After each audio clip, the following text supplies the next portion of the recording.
Hazbin Hotel has been cancelled. Again! Due to the protests of American screenwriters and actors. And meanwhile, Alex Hirsch is suggesting a protest of American animators. Well, here we go again. And well, damn, just to my luck, I released a video about Hazbin Hotel finally coming out after 10 years, recounting the tumultuous journey of this long-suffering project that many had already forgotten, maybe got married and even had children. And then, just like a devil out of a tobacco tin, some damn setback starts interfering with the release of this goddamn hotel. I don't even care about this quality anymore. I demand it. I demand its release on principle. So, what's the deal, you might ask? Well, here's the thing. The protests of the Writers Guild of America and the simultaneous protests of the Screen Actors Guild are obviously having a huge impact on the entire marketing campaign and the release of the project. And that's no joke. The release of not only Hazbin, but also anything else being produced in America and so on YouTube are suffering.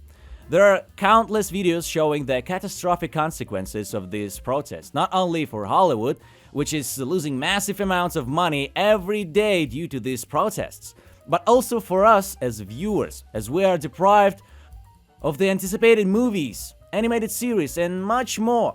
These protests are on scale not seen in decades. The last time something of this magnitude happened was 65 years ago in 1960s, and since then Hollywood has done everything to prevent and repeat of that precedent.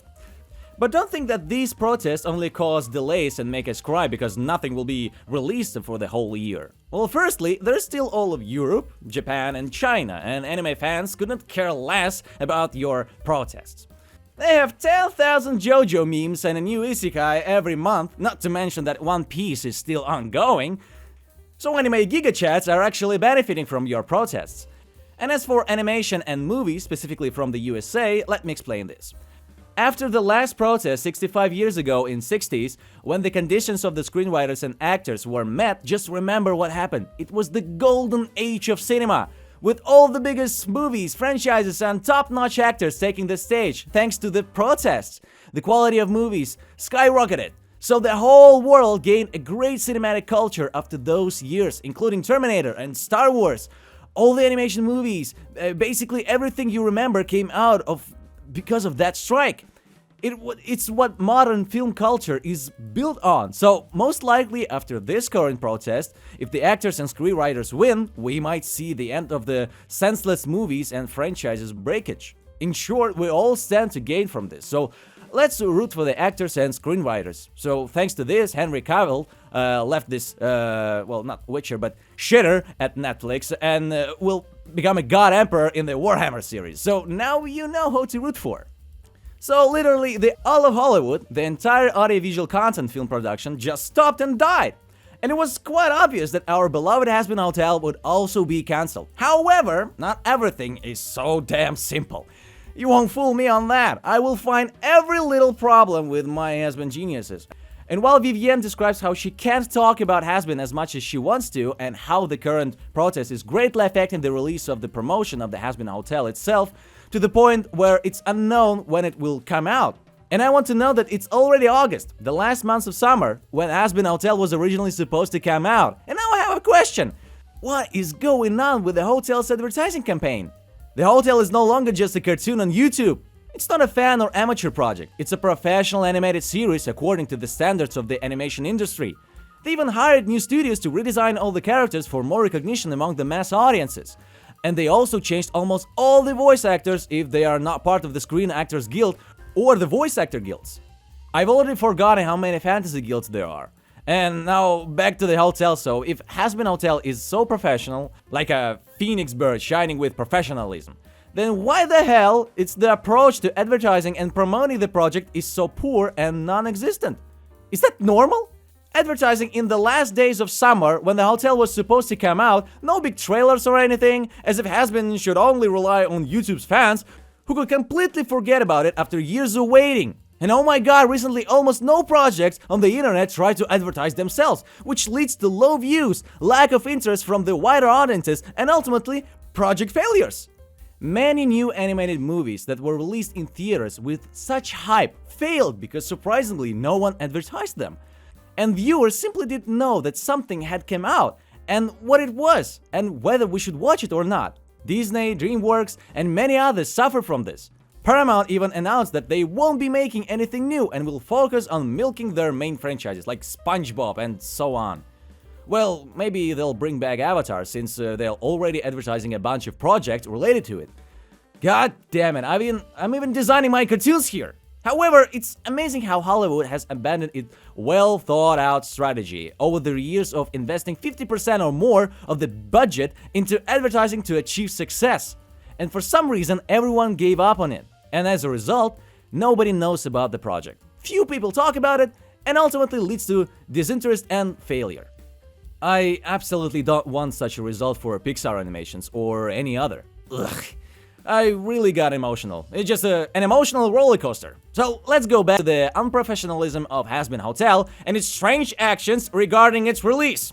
Well, okay, let's just assume that since the writers' protest began in May and it started before the actors' protest, perhaps this is why the hotel advertisement was postponed. Which makes sense considering that all writers and their individuals are supposedly prohibited from making changes to scripts and participating in promotional of works. In principle, this is logical, but as a web series, Hazbin Hotel would likely have been ready for release for about 90% probably. So why cancel and postpone its release and not advertise it? Well, okay, if you're giving up on promoting the project altogether and only denied it with posters on Twitter and micro teasers featuring Alistair laughing his ass off and those little advertisements. What's stopping you from releasing the animation right now? Just as you claim, you guys promised! Netflix just released Nimona, and it has become a widely popular. It's a funny and cool animation with its flaws, of course, but it's still become so popular. After all, Netflix is one of the big corporations that this protest originally was against. And besides, as far as I know, while the protest is blocking the big studios that have become arrogant, many of the protesters suggest opening the door to small film productions, indie studios, and so on, to create competition for Hollywood in America itself. Sounds cool, right? And then there will be more cool movies, series, and they will strive to make films not for social commentary and other political jokes, but for us, the audience. They won't distort franchises, but do what we want or something new that we may need, but don't even realize it. Some fresh ideas for new works and franchises are cool, right? It's always cool. But A24 is an indie film studio. A24 is an American independent entertainment company that specializes in a film and television production, as well as film distribution. Therefore, according to the ideas of the protest, such studios can advertise themselves and release something. And in the end, distribution, promotion, and everything related to an animation project will be slightly different from the live-action films and series. Of course, they'll have a lot of interviews, previews, and much more. But for a series, you need a trailer, a logo, and other forms of distribution. And here, advertising through famous personalities is not so important. Yes, Hazbin Hotel and The Hell of a Boss often held interviews with voice actors and writers, which they cannot do due to the protest, but this does not mean that it's a crucial and important thing for an animation project. Like even a shitty news about where and on which platform Hazbin will be released. Just think, even if they cannot say anything to those who are making the animation, why did A24 delay it until August and we still don't know where the hotel will be released? This doesn't smell like a protest issue. And the hotel authors are in the solidarity and so on. So let it be as it is. It is what it is. And they're right in the supporting the protest. But based on other facts, it seems to me that A24 themselves messed up with the preparation for the release of the series, which is why the protest is just a convenient way to justify unknown delays and increase their reputation. And in the end, well, we still have nothing left but to wait. As we have been waiting for 10 years. And oh well, it's happened to everyone, right? Anyway, we have to wait for news, which I will gladly share with you guys when the opportunity arises. So yeah, there's still plenty of videos about animated series on this channel. You know, the usual stuff. Subscribe, hit that like button, don't forget the notification bell, and you know the drill. And while you're doing this, we'll wait for Hazbin a little longer. Probably. Thank you all for watching this video. I hope you enjoyed it. And as usual, I'll see you all in the next one.